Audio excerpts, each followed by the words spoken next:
दोस्तों नमस्कार। Colonel Ajay, CEO Ajay astro money group first global astro finance digital channel से आपसे मुखातिब होता हूं। आज 1 मई सन 2025। दोस्तों आज श्रमिक दिवस है। आप इस श्रमिक दिवस के शुभ और पावन अवसर पर सभी को बहुत बहुत शुभकामनाएं। दोस्तों आज के इस एपिसोड में हम चर्चा करेंगे भारत में पहलगांव में पाकिस्तान समर्थित कुछ मिलिटेंट ग्रुप्स द्वारा भारतीय नागरिकों की हत्या से काफ़ी तनाव भारत और पाकिस्तान के बीच बढ़ता जा रहा है।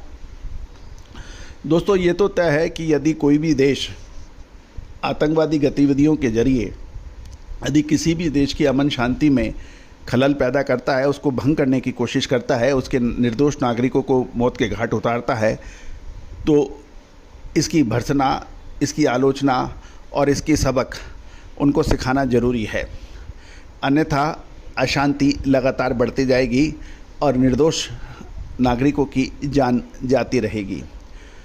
हम समय समय पर इसकी अपडेट आपको देते रहे हैं, लेकिन आज हम सभी अपने दर्शकों के माध्यम से अपनी तरफ से, अपनी टीम की तरफ से इस आतंकवादी घटना का पुरजोर विरोध और भर्त्सना करते हैं और पाकिस्तान को उसकी किए गई सज़ा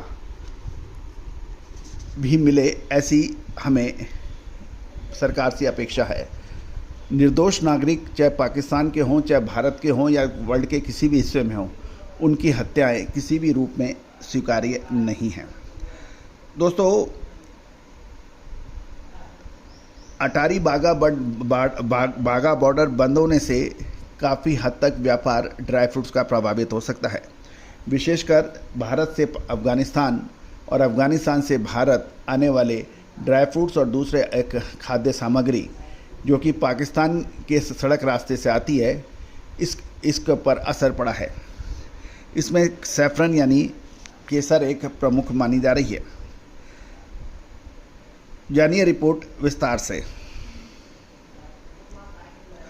दोस्तों खबर निकल के आ रही है कि एक मोटे अनुमान के अनुसार भारत में केसर की वार्षिक मांग लगभग 55 टन है, जबकि भारत में केसर का उत्पादन जम्मू कश्मीर राज्य में होता है और जो लगभग 60 टन के आसपास होता है। बाकी दूसरे देशों से इसका आयात होता है। इसमें अफ़गानिस्तान और ईरान शामिल है। दोस्तों पंजाब के अटारी बागा बॉर्डर बंद होने से अफ़गानिस्तान से सप्लाई रुक गई है और इससे केसर और बाकी ड्राई फ्रूट्स के भावों में तेज़ी देखी गई है। पाकिस्तान से सड़क के रास्ते केवल अटारी बागा बॉर्डर से ही व्यापार होता है तथा पहलगाम पर पाकिस्तान समर्थित आतंकवादी ग्रुप द्वारा आक्रमण के बाद बॉर्डर को सील कर दिया गया है। इससे सप्लाई पर प्रभाव पड़ा है।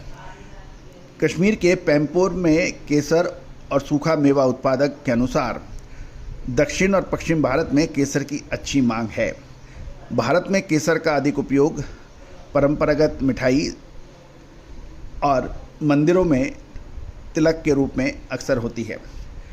आगे दो महीने मई और जून शादी विवाह की अच्छी मांग होने की संभावना है।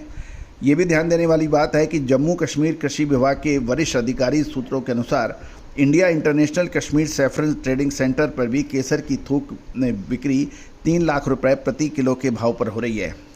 व्यापारियों को अनुमान है कि पैम्पोर में कुछ नए सीमेंट कारखाने खुलने से कश्मीर घाटी में अनियमित मौसम हो सकता है और इससे केसर पर उत्पादन पर प्रभाव पड़ सकता है, क्योंकि केसर के जो फूल है बहुत ही डेलिकेट होते हैं और सीमेंट डस्ट उस पड़ने पर मुरझा जाते हैं, जिससे क्वालिटी और क्वांटिटी दोनों पर प्रभाव पड़ सकता है। कश्मीर घाटी में कई किस्म के केसर का उत्पादन होता है, जिसमें मोगरा सबसे अधिक डार्क होने के साथ सुगंध और फ्लेवर काफ़ी अच्छा माना जाता है, जबकि लच्छा किस्म के भागों में लाल और पीला कलर होता है।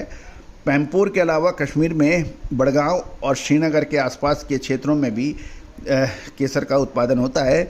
जम्मू में सिर्फ किश्तवाड़ ज़िले में कुछ मामूली केसर का उत्पादन होता है।